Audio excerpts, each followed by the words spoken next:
Hi, everyone. Good afternoon. I am thrilled to be here today to talk to you about applications of CSF tumor DNA as a biomarker for CNS tumors. My name is Ann Oberheim Bush. I'm a neuro-oncologist out at UCSF.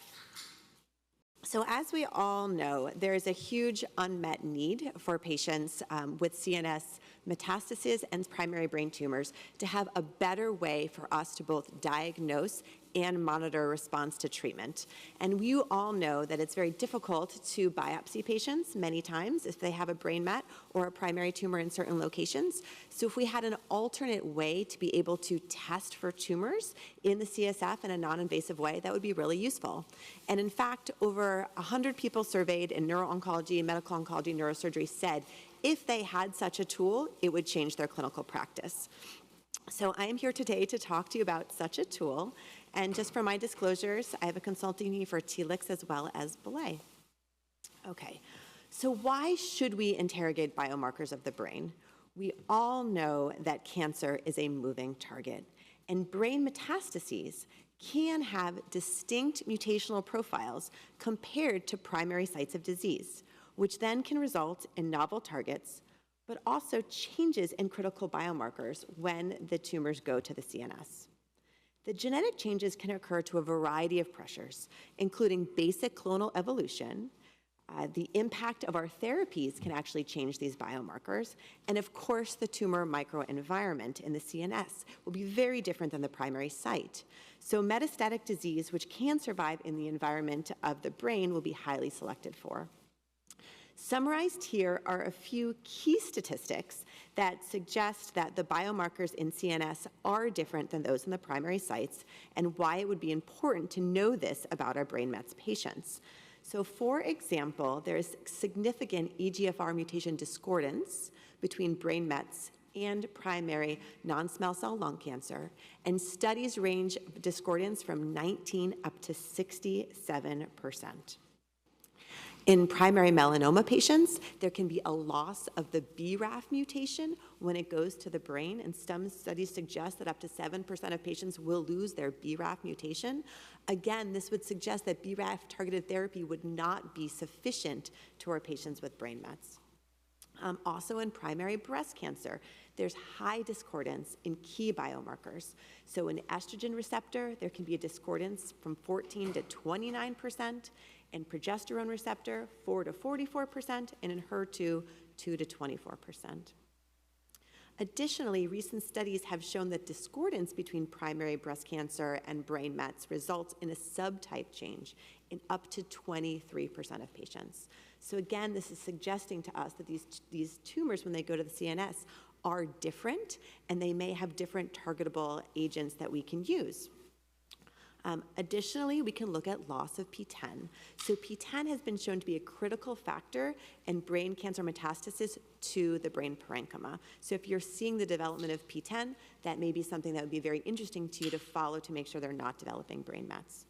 So you can see there's huge implications to have a liquid biomarker for our patients. Again, for changes in the mutational profile, as well as resistance to targeted therapies that patients are already on. And then being able to find new targeted therapies for patients who have their brain metastases. So here I am here to tell you about Summit, which is the only purpose-built liquid biopsy test from tumor-derived DNA in the CSF. It was built from the ground to be used in CSF. This is not a repurposed panel that was done on primary tissue or in serum. And it helps to inform the diagnosis and management of CNS malignancies. Okay, so Summit uses DNA that is taken from the cerebrospinal fluid, and it's a next-generation sequencing panel. It was developed through Johns Hopkins.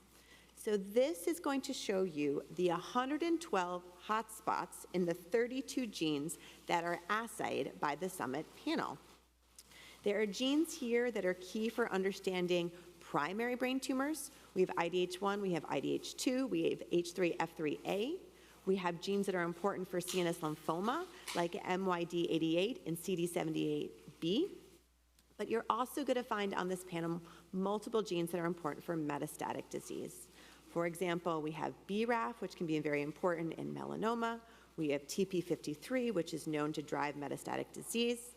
You can see P10, as well as EGFR, which is very important for lung cancer, among others, as well as ERBB2 for metastatic breast cancer. So this is a very carefully chosen panel specifically for CNS tumors, both primary and metastatic disease. And so, as you can see here, it's very, very helpful, and it's also a little bit of a work in progress. Okay, so in addition to the next generation sequencing, we also can look at both chromosome copy number alterations as well as CNVs, or copy number variants. And so we all know that aneuploidy analysis can be very important for the discovery of cancer.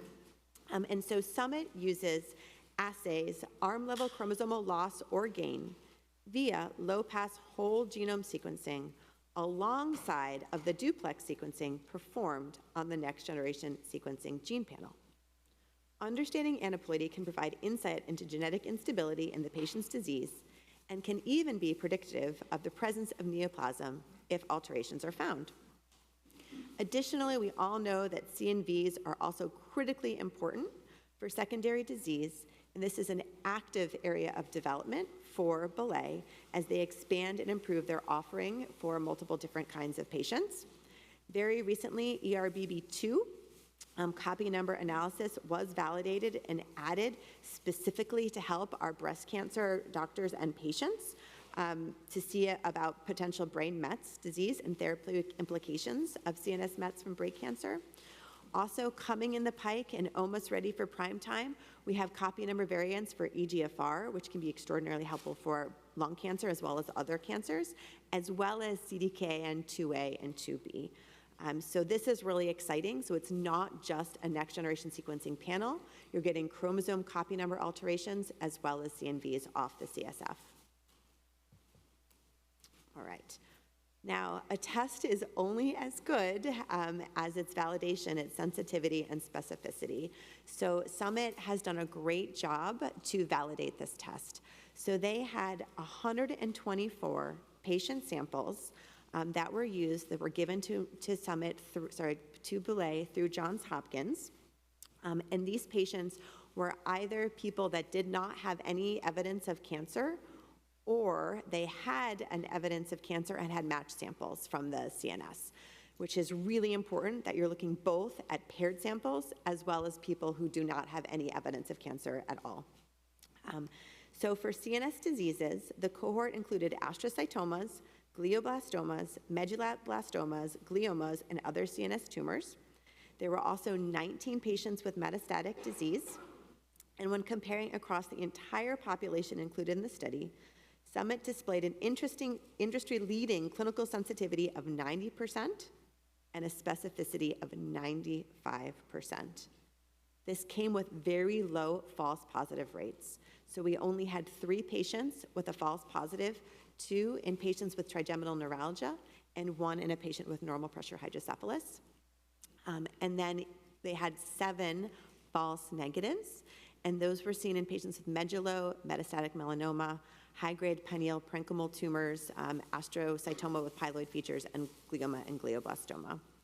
But overall, extraordinarily impressive. And this test is quite accurate and sensitive, and the exhaustive validation represents the first and only clinical validation of a CSF liquid biopsy offering on the market to date.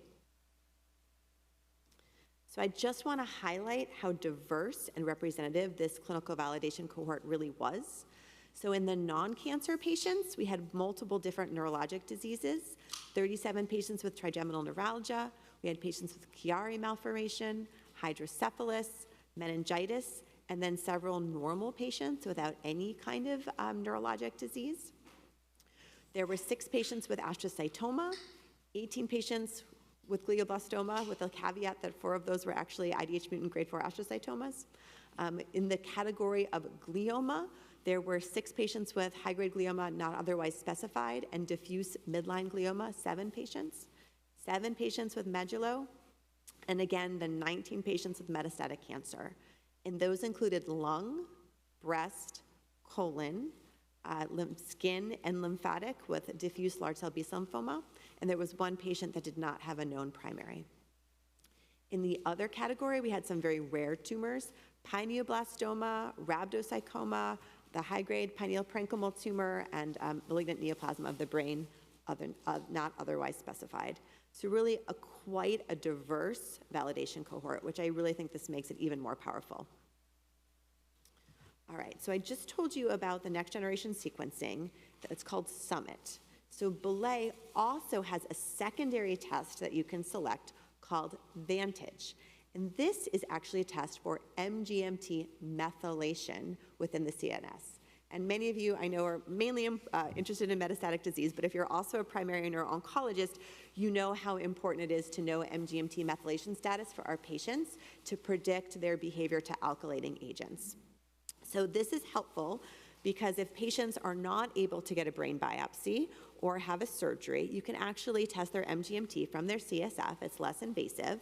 And then it uses a qPCR method on the same sample that you're providing for the next generation sequencing. It uses a highly effective enzymatic conversion method to minimize DNA damage. So this is really important because you're not inhibiting your results from your next generation sequencing because you're really using this enzymatic conversion, and that helps preserve the DNA for your next generation sequencing. And amazingly, it requires pretty low amounts of DNA to pick this up. And so you're actually only sending in a total of 8 to 10 cc's of CSF, even for both of these tests. Let me just, I can't remember. And so this was also underwent validation testing, and it had a sensitivity of 96% and a specificity of 100%.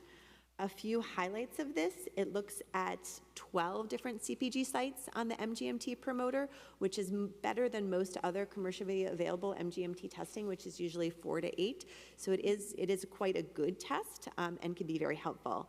And something that I found this to be very helpful for is for our elderly patients who may not want to undergo biopsy or surgery for their what looks like a glioblastoma on their imaging, and trying to decide if you really want to give them alkylating agents, because the studies show that this may be equivocal for patients who are not MGMT positive. So if you have an MGMT positivity in your CSF for these patients, you may suggest that you could use those maybe instead of doing radiation, hypofractionated radiation, or potentially do them together. So I really do find this to be very helpful for our patients, especially in that elderly population or people who can't have surgery. Okay, so I kind of just gave you the big overview of the test itself, but really why this is important is it's absolutely changing clinical practice for me as well as many other people in the community who are using it. So I would just like to take this opportunity to go over 5 different cases. None of these are mine specifically, but I have my own, that I think this has really helped both patients as well as physicians really have the best management for their patients. So let's start with this one, which is very common. We see this all the time at UCSF. So we have a patient, he's a 19-year-old male. He had developed speech abnormalities and gait issues. You get an MRI. You have this non-enhancing lesion in the brainstem. What do? This is so common in our tumor board because we know that tissue is always the issue. And I'm asking the neurosurgeon, can you please get me a biopsy so I know what this is? I don't know if this is a GBM. I don't know if this is an IDH mutant tumor. I don't know if this is an H3K27 mutant tumor. Each of those could potentially have a very different treatment parameter. And this is a 19-year-old kid. We gotta know what this is. Of course, biopsies in the brainstem can be extraordinarily dangerous, and it's always do no harm. So now, if your neurosurgeon says to you, I really don't feel comfortable biopsying this, we have another tool. So this patient had CSF testing through Summit, and it detected an H3K28 mutation. Huge, right? Now we know this is a diffuse midline glioma. So not only that now we know we have a target, and we know what this kind of tumor is. So this patient, it was a long time ago, had craniospinal irradiation and Temodar. As of 2 weeks ago, we now have a drug that targets this mutation. This is huge, right? This can be really helpful for this 19-year-old kid. All right. Next case. So let's talk more about metastatic disease or lymphoma. So this was a 65-year-old female. She had a provisional diagnosis of vitreoretinal lymphoma. She also had a history of multiple prior cancers. She completed her systemic therapies, but the question was, does she also have CNS involvement, or is it localized just to the eye? She actually underwent a vitrectomy, found to have atypical lymphoid cells that were MYD88 positive for mutation, had an MRI of her brain, did not show any intracranial spread on the MRI scan. Had CSF done, cytology was negative. At the same time as they did the cytology, they sent off the CSF to Summit to look for DNA in the CSF. Summit found that it was positive for MYD88, the L265P variant, indicating that there actually was a tumor cell DNA within the CSF.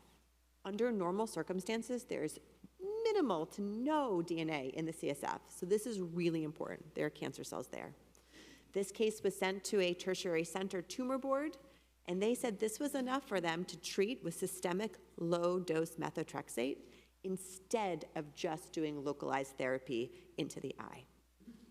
And in fact, this case was even more fascinating because the patient underwent serial CSF testing.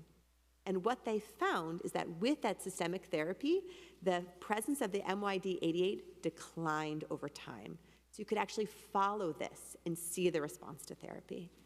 And here's a picture of actually the result that you would get back from Belay, showing that over time, the amount of the DNA that they found in the CSF with that mutation decreased, again, suggesting a response to therapy. So not only was this helpful for understanding the diagnosis, CNS involvement, but monitoring response to therapy. All right, let's talk about TP53. So this was a patient, 21-year-old male, had a history of childhood B-cell acute lymphoblastic leukemia. Unfortunately, developed a mass in his cerebellum. He did have a tissue biopsy. It was confirmed to be CNS diffuse large B-cell lymphoma. He was treated. Over time, it looked like that tumor possibly was progressing. They weren't really sure. You guys all know that MRIs can be very difficult to interpret, especially after radiation. They did a CSF cytology. It was negative. He also had germline testing. It was negative. And then they also ordered tumor-derived CSF from the Summit testing to see if they could pick up anything in the CSF for post-treatment monitoring. And they actually did find in the CSF a TP53 variant, suggesting that there was disease still present, and then also suggesting that TP53 can emerge. It wasn't there in his original sequencing from his primary brain tumor. It can emerge over time in response to the therapies. So this was very helpful for this patient's oncologist to be able to monitor response and think about further treatments, knowing that it had developed a TP53 mutation.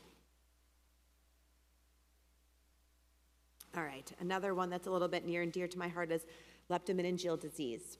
So this was a 76-year-old male. He had a prior diagnosis of metastatic lung cancer with mets to the brain, treated with osimertinib, and then had suspicion of leptomeningeal disease. A little background in history. In 2016, the patient had an evaluation of his lung cancer. It was shown to have an EGFR exon 19 deletion, had MET amplification, and was PD-L1 positive. In 2022, underwent a liquid biopsy, which found that EGFR exon 19 deletion. And then over time, again, they were ordering CSF tumor-derived DNA in the CSF through Summit. And what they found was that they had the EGFR variant, as well as a TP53 variant, suggesting the possible diagnosis of leptomeningeal disease. This patient also was found to have aneuploidy analysis showing a chromosome 7q amplification, which includes the MET locus, which further made them concerned for leptomeningeal disease. And this actually pushed them to give more therapeutic options for patients with EGFR mutations with CNS involvement. Okay, another patient, this is a really amazing case. So this was a 47-year-old male, a previous diagnosis of non-small cell lung cancer, no signs of brain mets, treated with osimertinib 80 milligrams with an excellent response. 7 months later, developed increased intraocular pressure and signs of uveitis. Worried for LMD in this case, right? Had CSF, cytology was negative, but the MRI definitely showed multiple areas of enhancement in the brain. The spine was unremarkable. So again, really concerned for LMD. Summit testing was ordered, and what they found was EGFR mutation at very high variant allele frequency of 52%.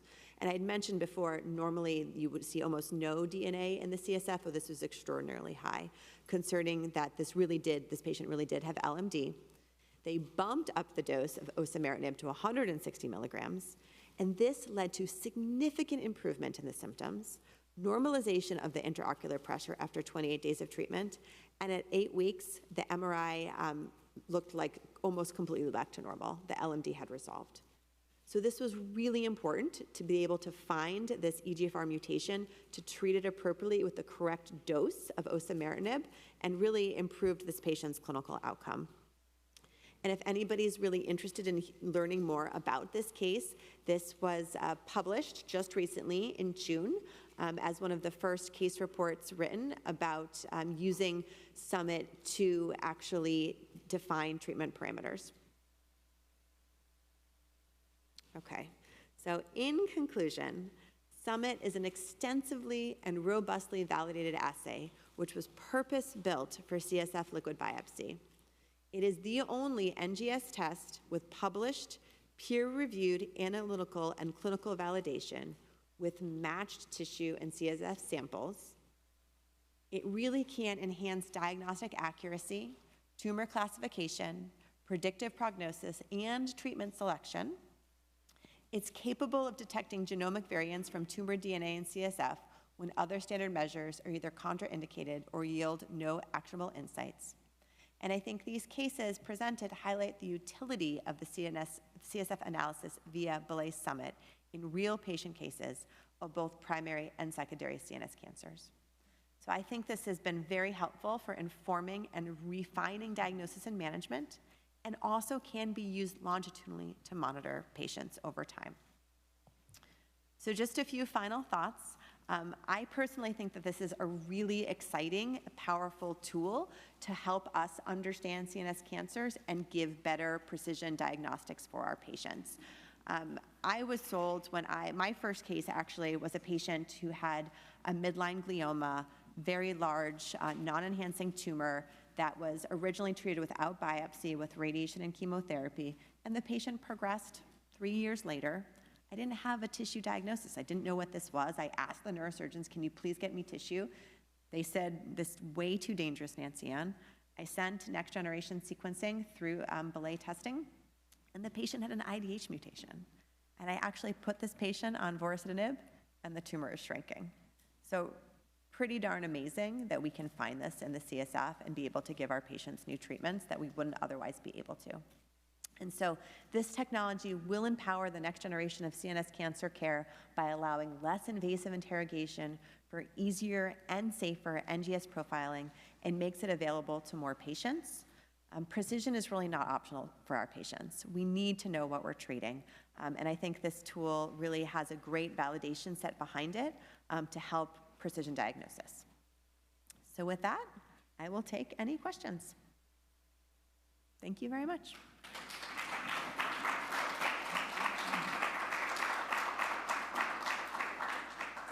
Please. Oh, there's microphones if you want to come up. Or not. I can just repeat your question too. Thank you so much. That's very exciting.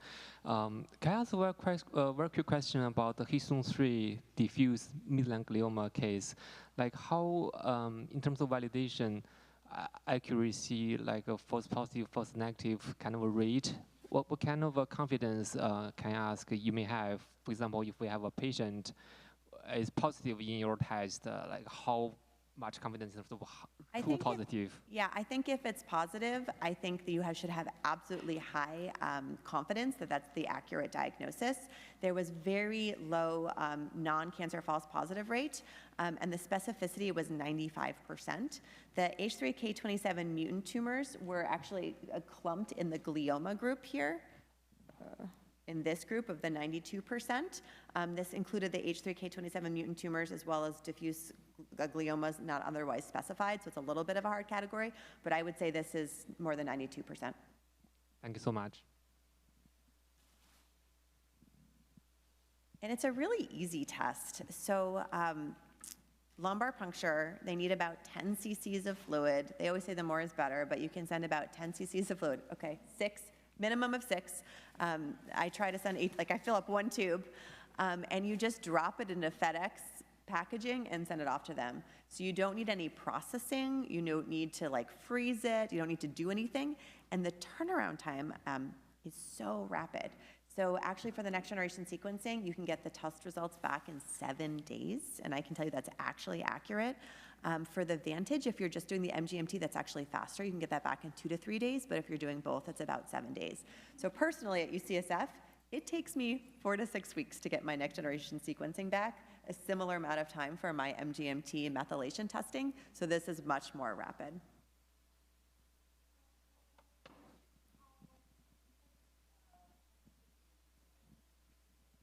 The MGMT is quite also very sensitive, so let me just bring up that slide.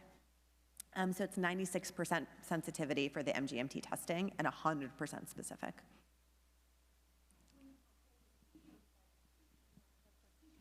Sometimes we get an inconclusive result or conflicting result if you do different testing. What do you see here with the CSF testing? I am not 100% sure. I can go to the company and ask them that question.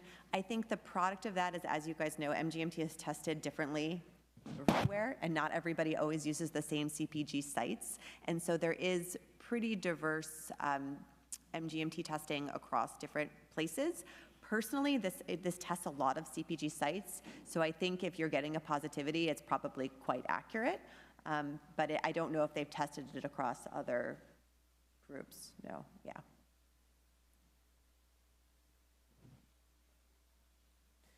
It's a work in progress, approved by insurance, and that's actually state-based. So the question is, was it approved by insurance? And it's actually state-based. I can tell you for my patients that have done this, I have them call the company before we do the test. They talk about how much it would cost to out of pocket, and they actually have a sliding scale for patients who don't have means. So I hope I can say this. I've had a few patients that they've done it for free. I think the max cost was about $1,000 for all of the testing, but it's not, well, I live in San Francisco, so everything's a little bit off in my brain about how much things cost, but in general, the company has been wonderful working with patients to be able to, everybody can afford this. Go ahead.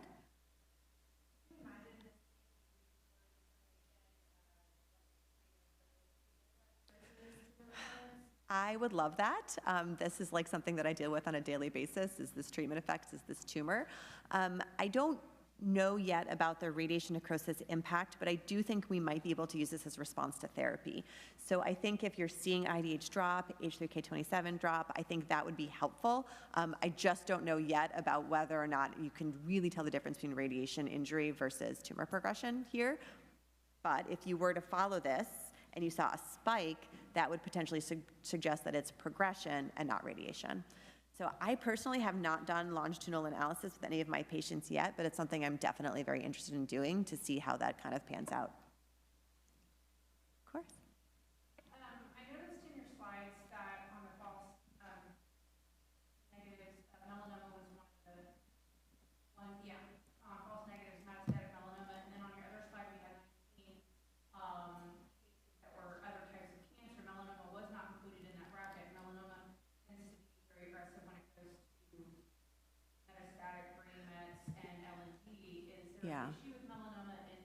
Well, I think we only had one patient.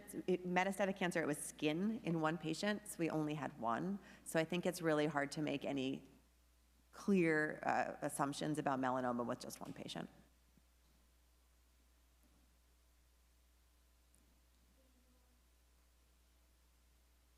Some of the biomarkers are now with the testing.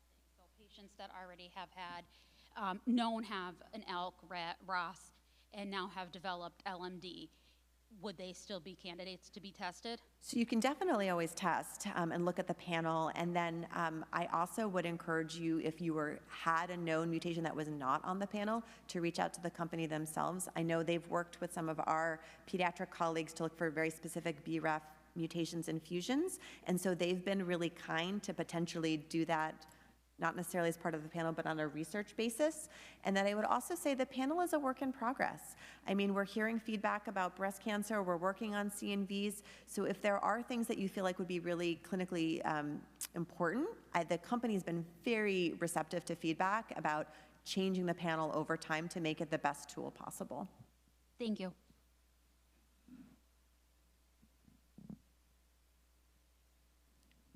Any other questions? Well, I really do appreciate the opportunity to give this. I actually feel quite passionately about this because it has changed my practice, and I really would love to see a liquid biopsy be used in our patient population to help guide care. I'm going to stick around, so if anybody has any other questions or wants to chat, and then also we have some people from the company hanging out, so please come say hi and enjoy the rest of the conference.